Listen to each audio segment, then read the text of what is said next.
Angaruu waan hojii hojjaamus natti fakkaatu malee. Informationii kana dhageesseetta? Dhagayeera garuu haalli isaan aan galle. Maayishi Maamir Shariif gaafa sanbataa kana jechuudha aduuf ji'aatti walirra oola. Informationii kana kan dura dhageesseetta? Waan isaa dhageen jiru har'a dhaga'uu kooti. Okay, har'a dhaga'uu keeti jechuudha. Aduuf ji'i walirra oola. Informationii wayii kanaa qabdaa? Waa'ee kamii? Guyyaa sana lafti dukkanaattee yaadda? Hin dukkanaa. Informationii wayii kanaa dhageesseetta kanaan dura ji'iif aduu walirra ooluusaa? Dhageenya. Ishi maqaan keessan eenyudha? Maal barbaadde maqaa koo? Waa'ee dhukkubaa ji'iifi wanna warra ooluutti? Sabni keenya informationii kanaa qabaa? Baay'ee hin qabu. Biyyatti keessa kan babal'atu rakkinni baay'een gahaa jira beektaa? Hiyyeessi baay'ee rakkataa karaarratti dhufee namni kaasu illee jiru. Dheedhee bira darbe beektaa namni akka saayinsiitiin kan argame jechuudha. Akka waaqatti ni himati. Maalti taatee yaadda guyyaa sana? Akka akkasumatti darba beeka. Akkasumatti akkuma guyyaa har'aa kanatti darba. Lammaffaan immoo yuutuubii mataa godha malee kan OBN aduu fi ji'i walirra oola informationii kanaa qabdaa kanaan dura dhageessee beektaa? Akkas jedhan immoo wanna dhagaa'e malee wanna ijaan argee hin beeku amma amma. Ana immoo hojiidhaaf iddoo tokko deemee dhufa. Gibbii wayiidha beektaa gibbii namoonni dormii wayiidha. Naan hojiidhaaf naqee hojii elektiriika hojjechuudhaaf mucaan tokko bal'aan jedhe seete amma sanbatte darbutti asumatti hafuuf dhuftee jedhan jedhe.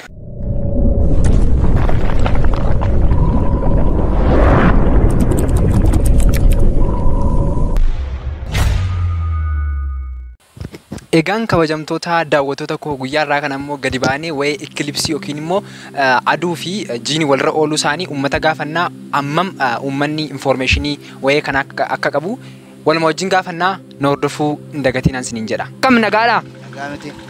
Maqaan kee eenyudha? Maqaan kiyya Muhammad Shariifin jedhama. Maayishi Maamir Shariif gaafa sanbataa kana jechuudha aduuf ji'aatti walirra oola. Informationii kana kan dura dhageesseetta? Waan isaa dhageen jiru har'a dhaga'uu kooti. Okay, har'a dhaga'uu keeti jechuudha. Kanaaf amma wanti aduuf ji'i kun yoo lafa walirra oole miidhaa saba keenyarraan hin gaatte yaadda? Waa tokko waan isaa wanni naa ifate waan hin jirreef jecha waan hin jiru ammaaf waa tokko illee jechuu hin danda'u. Garuu silaa wantichi ifa naatee ergas booda waan sana akkas jedhee ibsuu danda'a. Eeshi kanaaf amma atama wayii kanaa kanaan dura dhageessee hin beektu jechuudha. Hin beeku. Amma maaliif namoonni baay'een wayii kanaa amma hin dhageenye yeroo ammaa kana gaafa sanbataa kanaa jechuudha gara ganamaarraati kaasee Itoophiyaa keessatti aduu fi ji'aatti gidduu oola. Yeroo kanatti gaa yoo namni ilaalee ija namaatti jaama namoonni baay'een immoo wayii kanarratti informationii hin qaban kanuma si gaafachuu fedhe. Ashaanii waa'ee kanaa information baay'een qabu garuu silaa nu ibsitanii bareedaa ta'isa. Ishi baqa. Ishi maqaa keerraa ka'iiti natti maqaan keenyudha. Maqaan koo Wandimmaa Dhaabaan jedhama. Ishi Wandimmaa Dhaabu amma gaafa sanbataa kanatti aduu fi ji'aatti walirra oola. Yeroo gaafa sanbataa kanaa jechuudha. Informationii kana dhageesseetta? Dhagayeera garuu haalli isaan aan galle. Okay, haalli isaa siin galle jechuudha. Fakkeenyaaf yeroo gaafa akkasii kun uumamutti iji namaallee amma jaamutti hin gaa'edhama. Informationii akkasii wanta dhageesse qabdaa? Dhagayeera dhageen jire. Sabni keenya yookiin sabni bal'aan Oromoon kuni informationii kana namnumtuu dhageera fakkeenyaaf sa'aatii guyyaa sanatti namoonni baay'een fakkeenyaaf namoonni biyya alaa jiraatanii manansarii yookiin immoo kan ijatti godhataniiti kan yeroo sana ilaalan jechuudha. Namoonni keenya baadiyyaarra jiran immoo informationii akkasii hin ga'a jettee yaaddaa yeroo ammaa kana keessatti jechuudha. Baadiyyaa isiitti magaalattuu waan akkasii gahaa hin jiru. Information akkasii magaalattiyyuu baay'inaan wanta gahaa miti baadiyyaa isiitti. Kanaafi sabni keenya informationii waan akkasii irratti hin qabu jechuudha. Qabu miidhamaa ta'a otuma carradiin kun waan nama hin miidhu yoo ta'e uummanni baay'een miidhama.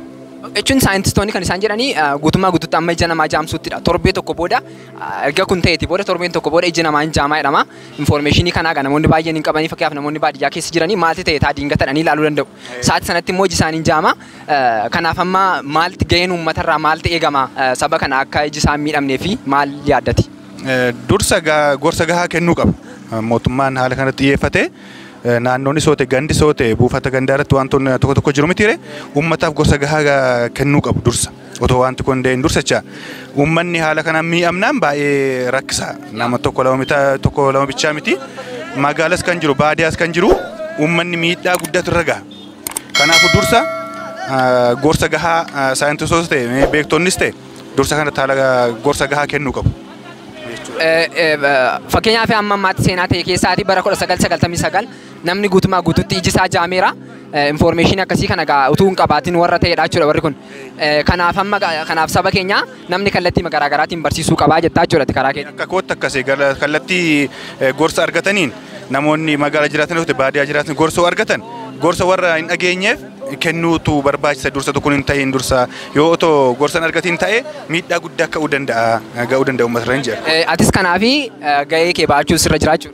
Ani lekkootti namoota nageenyeef kan nagahetti gorsanan kennan naannoo kootti ollaa kootti waan jiraniif. Ishi baay'ee galatoomi. Mucaa kan argannee jirra. Isan gaafannaa waa'ee informationii waa'ee jii fi aduun walirra ooluu kana informationii qabaa kan jedhu meen gaafannaa maqaa keerraa keenyatti mi. Maqaan Alamaayyoo jedhama. Ishi Alamaayyoo informationii waa'ee kanaa dhageessetta kanaan dura jii fi aduu walirra ooluusaa. Nageenya. Dhiibbaa maalii saba keenya irratti geessattee yaadda gaafa sanbataan ni ta'u kun? Gochi namni tokko jechaa jiru ka aduu san keessa ijaa wallaalte ijoollee keessatti balleessuu danda'a waan jechaa jiran hin qabneera. Okay, kanaaf amma fakkeenyaaf kun taateen kun uumamu waggoota keessaati yeroo tokko si'a baay'ee miti. Informationiin akkasii kun immoo sabni keenya baay'een hin dhageenye iji isaallee amma jaamutti ga'uu danda'a. Informationii kana saba keenyaan ga'uun dirqama keenya miti. Sirriidha. Waan dabalataa waan jettu qabdaa saba keenyaan. Sabni keenya hundiyyuu nageenya anis akkuma ammaati jettu kanalleeni akkasii aduu akkana hin dukkanaa waan dukkanaa'uuf immoo ijallee nama balleessa nama jaamsaa jechaa waan jiraniif xiqqoo akkasii namarraa nama adda addaa tiraafi feesbuukii irraa akkas argeera tokko. Informationii isaa amma tokko dhageesseettaa jechuudha. Tokko dhageera. Ishi baay'ee galatoomi. Thank you. Amma isaaf gaaffii dhiyeessinaa maqaa isaarraa kaa'ee nutti maal maqaan keenyudha. Abdiin jedhama Abdii Haayiluu. Ishi Abdii Haayiluu amma gaafa sanbataa kanatti aduu fi jii warra ooluuf jira informationii kana kanaan dura dhageesseetta. Silan dhagee yeroo haasa'anii har'uma dhagee. Ishi har'a dhageesse amma namoonni baay'een fakkiyaaf informationii baay'een qabanii garuu namni tokko yoo aduuf jii gaafa oolu kanatti ilaalee iji isaan jaama. Sirrii machuudha kan saayintistoonni jala muranii kaanii wanta kana dhageesseetta akkamitti ilaalte? Akkas jedhanii dhagaanii jiru. Angaruu waan hojii koo jaamus natti fakkaatu malee. Ishi namoonni baay'een informationii wayii kanarratti qabu wayii kanarratti namoonni baay'ee informationii baay'ee qabu akkamitti jechuun namoonni gaafa guyyaa sanaa fakkeenyaaf namoonni naannoo baadiyyaa irra jiranii yoo ilaaltan iji keessan hin jaama kan jedhu informationii namni baay'een qaba. Baay'eedha malee ana immoo hojiidhaaf iddoo tokko deemee dhufa. Gibbii wayiidha beektaa gibbii namoonni dormii wayiidha. Annaan hojiidhaaf naqee hojii elektiriika hojjechuudhaaf mucaan tokko bal'aan jedhe seete hamma sanbate darbutti asuma ta'uuf dhuftee jiran jedhe. Indaamu silan nageenyan ture. Hamma gaafa sana baay'ee waan guddaa akka ta'u akka baay'ee dhiibbaa guddaa dhufutti ilaalaa. Guyyaa sana lafti dukkanaattee yaadda? Hin dukkanaa'u. Kun nama taasifamu. Maalti taattee yaadda gaafa guyyaa sana? Akkasumatti darba beeka. Akkasumatti akkuma guyyaa har'aa kanatti darba. Malee wanti ta'u tokko hin jiru. Wanti ta'u hin jiru. Nama na beeka. Ishi kabajamtoota daawwattoota koo akka dhageessan dha mucaan kuni Abdiidha maqaan kee. Abdiin akka namatti waan tokko hin ta'u jedhee gaafa guyyaa sanaa maal akka ta'u immoo gaa walumaan ilaallaa. Ishi maqaan keessan eenyudha? Maal barbaadde maqaa koo? Ishi informationii wayii kanarratti aduu fi jii gaafa sanbata dhufu kana walirra wala jedhama. Sabni keenya informationii kana qaba? Baay'ee hin qabu. Baay'ee hin qabu. Dhuguma immoo hin ta'a jettanii yaaddu isin gaafa sanbataa kanaa jechuudha Itoophiyaa irratti. Akka duratti barannetti hin ta'a jedhu. Isin dura barattanitti. Kanaaf amma miidhaa yoo dhuguma Itoophiyaa irratti dhufe miidhaa sabarraan hin ga'a jettanii yaaddu. Yoo ilaalan ija namaa irratti rakkoo fida kan jedhu hin jira. Itoophiyaa keessatti garuu waan hin argineef proof gochuu hin danda'u. Umurii keessan keessatti nagarree jechuudha. Kanaafiin proof hin gootan.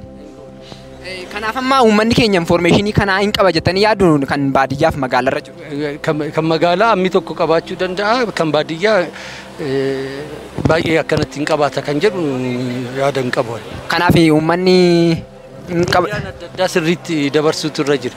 Miidiyaan dabarsuutu irra jira jechuudha. Of-eeggannoon godhamu. Ishi baay'ee galatooma. Maqaan kee eenyudha? Firoomsaa. Firoomsaa amma gaafa sanbataa kanatti jechuudha aduuf jii walirra oola. Informationii wayii kanaa qabdaa? Waa'ee kamii?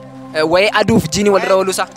Waa'ee dhukkubaa jii fi wanna warra ooluutti information hin qaban. Information hin qabdu waa'ee jii. Akka rabbiin jiraanne malee akka namaallee miti. Akka namaa miti. Dhukkuba koronaa kan jedhamu tokkollee biyyatti keessatti babal'attee jechuudha. Biyyattilee sodaachisaa jirti. Gen nuti warra waaqaan bulu.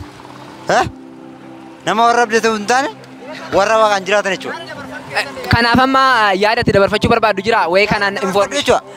Isini dhukkuba kana irratti Biyyatti keessa kan babal'atu rakkinni baay'een gahaa jira beektaa? Hiyyeessi baay'een rakkataa karaa irratti kufee namni kaasu illee hin jiru. Dheedhee bira darbe beektaa namni jiru. Isarratti yaada akkamii kenna ibsu hin jiraatu. Dhaamsa qabdaa yuutuubii koof jechuudha. Yuutuubii koof dhaamsa qabdaa namoota yuutuubii koo hordofaniif. Dhaamsa qabu garuu ani dhaamsa qabu garuu gaaffis gaafadhu naa deebisi.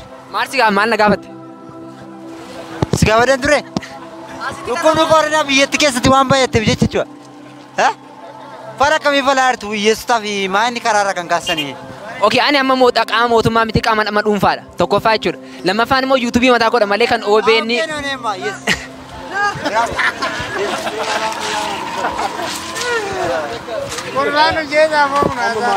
Maqaan keenyudha? Girmaa Baqqalaan jedha. Eshi Girmaa gaafa qidaamee sanbata dhufu kanatti aduuf ji'aatti walirra oola. Informationii wayii kana dhageesseettaa? Nageenye namni mee kana waaqa ta'eetoo waaqa wajjin haasa'ee hin jira. Namni kana waaqa wajjin haasa'ee osoo hin taane saayintistoonni gurguddoo addunyaa keenyaa biyya Ameerikaas ta'e biyyoota garaa irra jiranii dhimma kana kanaan dura qoratanii sin ta'a yeroo hundumaa jechuudha. Waggaa keessatti al tokko al lama mul'ata yeroo kana. Kanaaf Itoophiyaa irra oolanni kun jechuudha. Kanaaf informationii wayii kanaa uummanni keenya qabaa? Akka saayinsiitiin kan argame jechuudha.